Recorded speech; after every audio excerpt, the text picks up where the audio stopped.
rotation of PPC. Now in this, where there is change in resources or technology for only one goods, PPC will rotate, but it will not shift. Now in this, let us study the case in the case of commodity on x-axis. Now if there is increase in resources or technological improvement for wheat on x-axis, then PPC will rotate from AE to AE1 and it will be rightward shift as shown in the figure. And if there is a decrease in resources, or we can say degradation of technology for wheat on x-axis, then the PPC will rotate from AE to AH as shown in the figure. So in the same figure, the two situations are shown where the PPC rotates but not shift. So if there is an increase, there will be a rightward rotation, and if there is a decrease, there will be a leftward rotation in the PPC. And this situation occurs in the case of a commodity on x-axis. Now in the case of a commodity on y-axis, so if on the y-axis there is an increase in resources, or we can say advancement in technology for clothes, that is on y-axis, so PPC will rotate to its right from AE to CE, and it will be a rightward rotation as shown in the figure. Similarly, if there is a decrease or degradation in technology for cloth, that is on y-axis, PPC will rotate to its left from AE to DE, as you can see in the figure clearly. So earlier we have discussed the central problem of an economy, that what to produce and in what quantity, how to produce and for whom to produce. So now we will try to solve this problem with the help of PPC, or we can say solution of central problem of an economy with the help of PPC. So central problems, as we have discussed earlier, that what to produce, how to produce and for whom to produce, have been explained earlier in the chapter. Now what to produce and in what quantity. So due to scarcity of resources, an economy has to decide allocation of its resources towards the chosen goods, as we all know that all goods cannot be produced. So considering factors like demand, cost, profit, technology, etc., the economy decides on selection of goods. So now let us assume that economy has decided to produce wheat and cloth, and also different options of choosing the quantities of these two. So in the table you can see the possibilities A, B, C, D, E, and the productions wheat, cloth in its units are given. So the problem of what and how much to produce is the problem of choosing between the points A to E on PPC AE.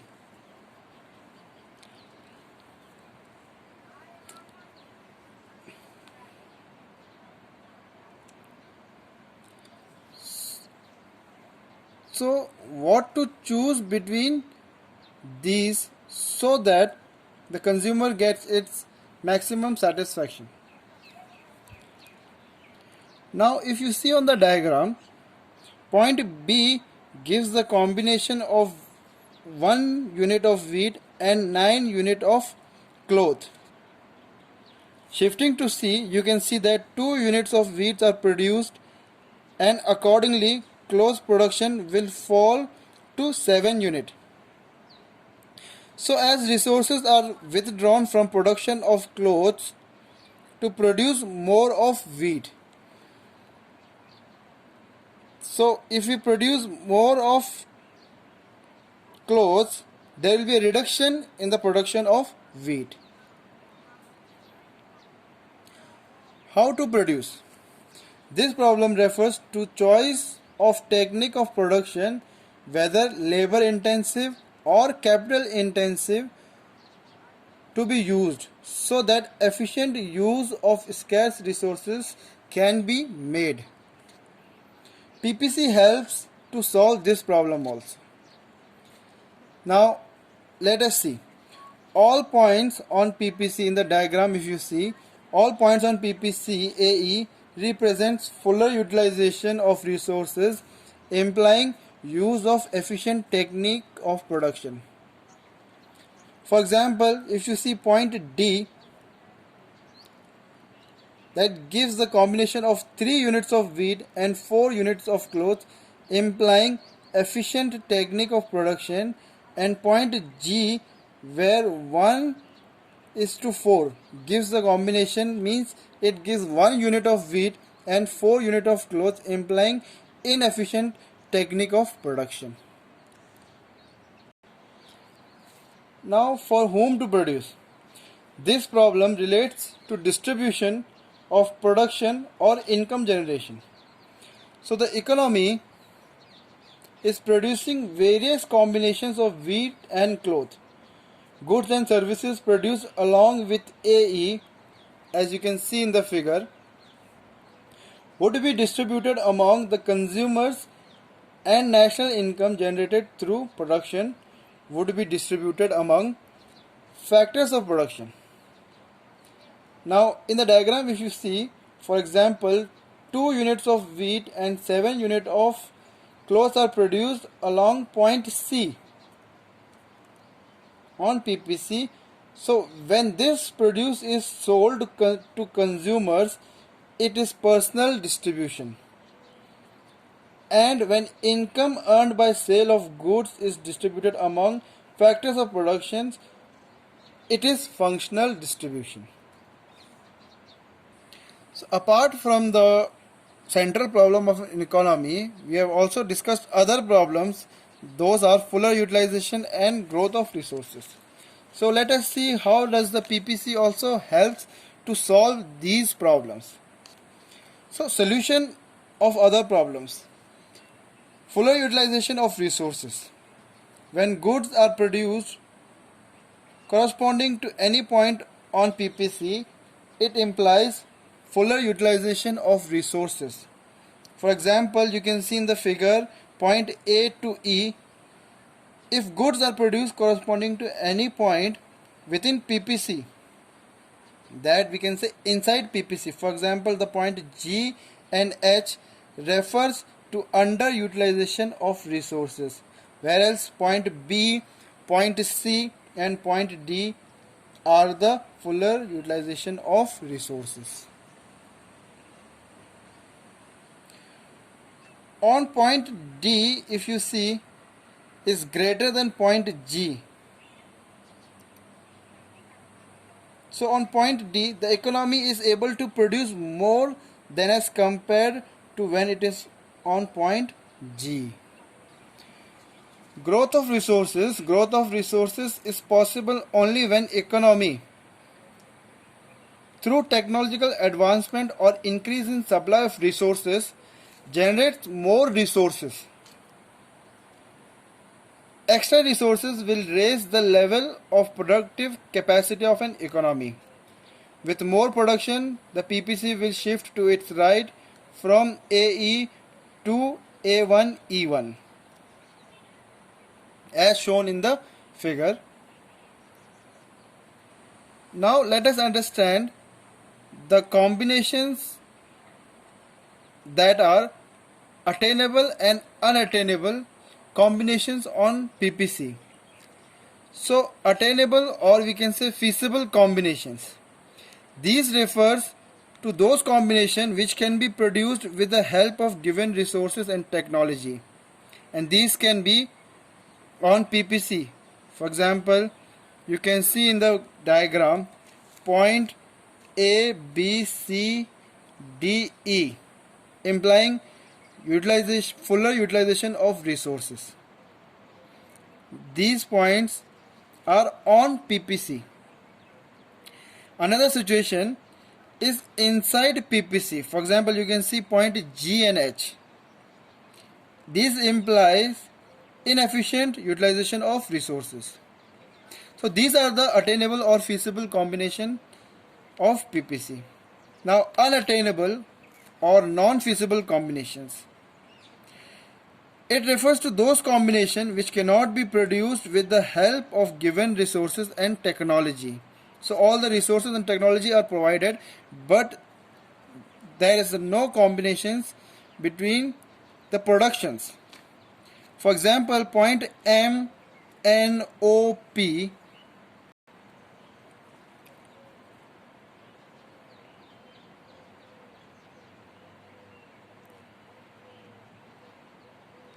in figure, you can see that M and OP, these are the unattainable combinations. So assumption to draw PPC is no change in availability of resources and technology. However, if the resources grow or technology becomes better, the economy may operate to the right, but with the present or the given resources and technique, points lying to the right of PPC are unattainable. Thus, we can say that the attainable points are A, B, C, D, E, which is on the PPC, and point G and H, which is inside PPC. These are attainable or feasible combinations. Whereas unattainable, point M and O to the right of PPC, these are non-feasible or unattainable combinations. Branches of economic. Subject matter of economics has been studied under two broad branches, as we all know, that microeconomics and macroeconomics. In microeconomics, we study the behavior of individual economic agents in the market for different goods and services. And in macroeconomics, we study economy as a whole by focusing on aggregate measures. In macroeconomics, so in the terms of micro and macro were given by Professor Frisch of Norway in 1933. Now microeconomics, it is the term micro is derived from the Greek word micros, which means small. Microeconomics is that part of economic theory which deals with the individual units of an economy. For example, we can say a sugar industry, a firm, a household. Now examples of microeconomic variables, those are demand of a commodity, supply of a commodity, income of a consumer, price of the commodity, and etc. An example of microeconomic theories or study, these are law of demand, law of supply, determination of consumer equilibrium, determination of producer equilibrium, and etc. Macroeconomics, the term macro is derived from the Greek word macros, which means large, and macroeconomics is that part of economic theory which deals with the aggregate units of the economy. For example, we can say all firms, all industries, all producing units. Now example of macroeconomic variables are aggregate supply, aggregate demand, national income, and total output, and etc. Examples of macroeconomics studies or theories: determination of equilibrium level of income, determination of foreign exchange rate, determination of government budget, and etc. Now distinctions between micro and macroeconomics, or we can say the difference between micro and macroeconomics, are given on the basis of its meaning, aggregation, central problems, instruments of study or tools, determinants, methods of study, alternative names, and terms. So let us understand the distinctions between micro and macroeconomics. On the basis of meaning, micro, where we have said it is derived from the Greek word micros, which means small. So it is the study of individual economic units of an economy, whereas macro, it is the study of economy as a whole. On the basis of aggregation, as it deals with individual units, there is limited degree of aggregations. Example, an industry is an aggregation of a firm. And in macroeconomics, as it deals with economy as a whole, there is vast degree of aggregations. Example, all industries, national incomes are examples of aggregate units of one economy. On the basis of instruments of study or tools, the main instrument to study microeconomic problems are demand and supply, and the main instrument to study macroeconomics is aggregate demand and aggregate supply. Determinants, the price is the determinant to solve problems in microeconomics, whereas in macro, income is the determinant to solve the problems of macroeconomics. Methods of study in microeconomics, it uses partial equilibrium analysis. For example, it shows effect of one factor on the study assuming other things or factor being equal. Whereas in macroeconomic, it uses general equilibrium analysis as interdependence among macroeconomic variables like total income, total output, total consumption and total savings, etc. are studied. Alternate name for microeconomics is known as price theory, and macroeconomics, it is known the theory of income and employment, and the term we all know that is derived from the Greek word micros, that is small, and macros, which means large. Economic analysis. Economics deals with human behavior. So when we discuss the scope of economics, we need to consider whether economics is positive science or a normative science. So let us see whether economics is a positive or normative science. A positive science deals with things as they are. So these statements can be empirically verified as these are based upon facts. So these are not suggestive in nature. These deals with realistic situation. However, don't confuse positive statement with statement of truth. They can be verified as false, true or false. For example, if we say there is poverty in India, it is a right statement. And if we say $1 can be exchanged for 30 rupees, it is a wrong statement. So both can be verified. Therefore, any statement which is capable of empirical or statistical verification is positive statement. These generally refers to what was under given circumstance. Normative science, normative statements or normative economic analysis.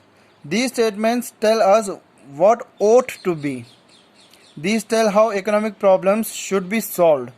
These deals with idealistic situations, and these statements cannot be empirically verified. These are suggestive in nature, and these pronounce value judgment.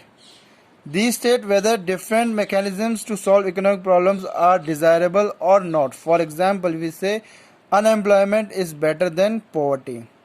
Rich person should be taxed more. So the difference between positive and normative statements on the basis of meaning, these statements which are verifiable, and normative statements, these are not verifiable. On the basis of descriptions, positive statements or these statements describe what was, that which is given under given circumstances, And normative science, these describe what ought to be under given circumstances.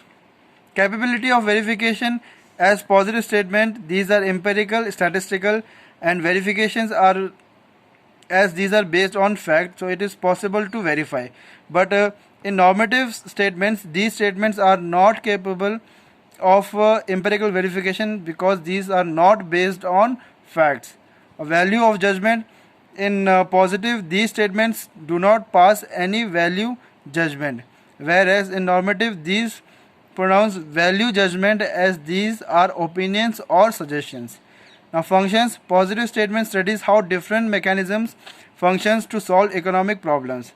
And normative statements study whether these mechanisms are desirable or not.